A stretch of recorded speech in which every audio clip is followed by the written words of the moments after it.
Tamadun Yunani purba kaya dengan kisah legenda dan mitos, sehingga hari ini banyak mitos yang masih diarus-perdanakan mengikut kesesuaian zaman.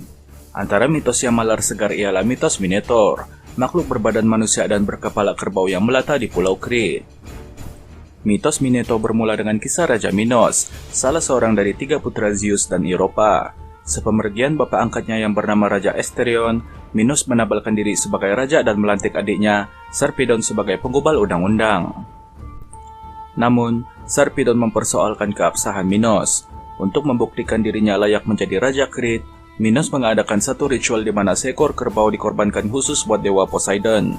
Beliau kemudian meminta supaya Poseidon mengurniakan kerbau baru untuk dikorbankan buat dewa-dewi secara umum. Poseidon mengabulkan permintaannya itu. Seekor kerbau putih yang cantik dimunculkan dari laut. Kecantikannya memesonakan seluruh rakyat Crete, termasuklah Raja Minos sendiri. Hal ini membuatkan Minos enggan mengorbankan kerbau tersebut dan menggantikannya dengan kerbau lain yang lebih sederhana.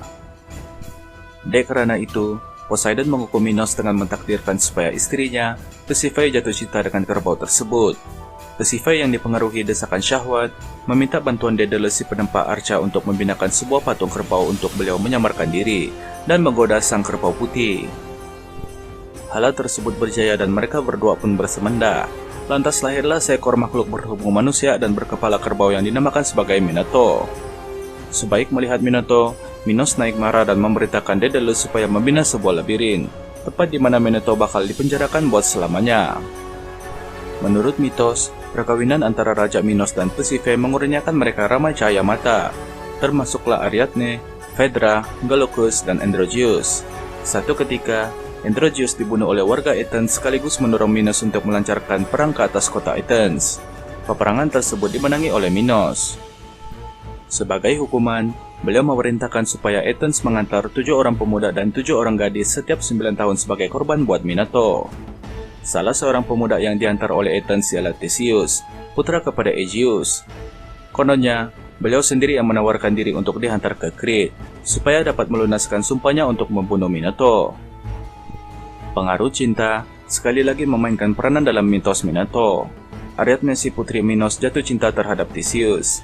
Dengan bantuan yang dihulurkannya, Theseus berjaya menembangkan Minotaur dan menyelamatkan golongan belia Athens daripada menjadi korban makhluk berkenaan.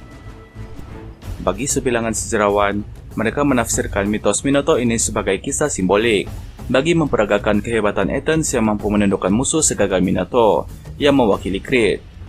Kalau boleh diumpamakan, ia seperti legenda Merong Mahawangsa yang berhadapan dengan burung Garuda.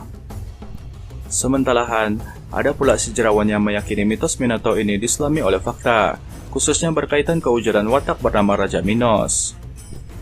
Keyakinan ini berdasarkan penemuan istana Minos di Knossos, pantai utara Crete, oleh seorang ahli arkeologi amatur bernama Minos Kalokairinos pada tahun 1878.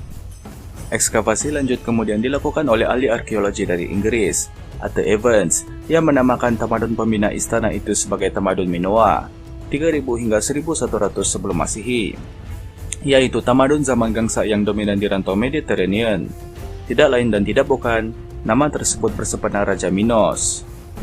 Selain runtuhan istana di Knossos, Evans dan pasukannya turut menjumpai bermacam-macam artefak yang mengandungi motif kerbau. Antaranya termasuklah fresko-fresko yang menggambarkan image manusia melompat di atas kerbau, sejenis sukan yang dinamakan oleh Evans sebagai Torokatapsia. 5000 tahun lamanya, kisah Minotaur dan Raja Minos dihidupkan dan disinonimkan dengan Pulau Crete.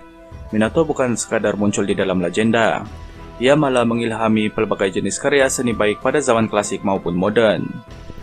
Dahulu, ia mewarnai karya klasik nukilan penulis-penulis Yunani, seperti Pausanias, Description of Greece. Hari ini, Minotaur tampil dalam pelbagai medium sehingga namanya tidak lagi kedengaran asing.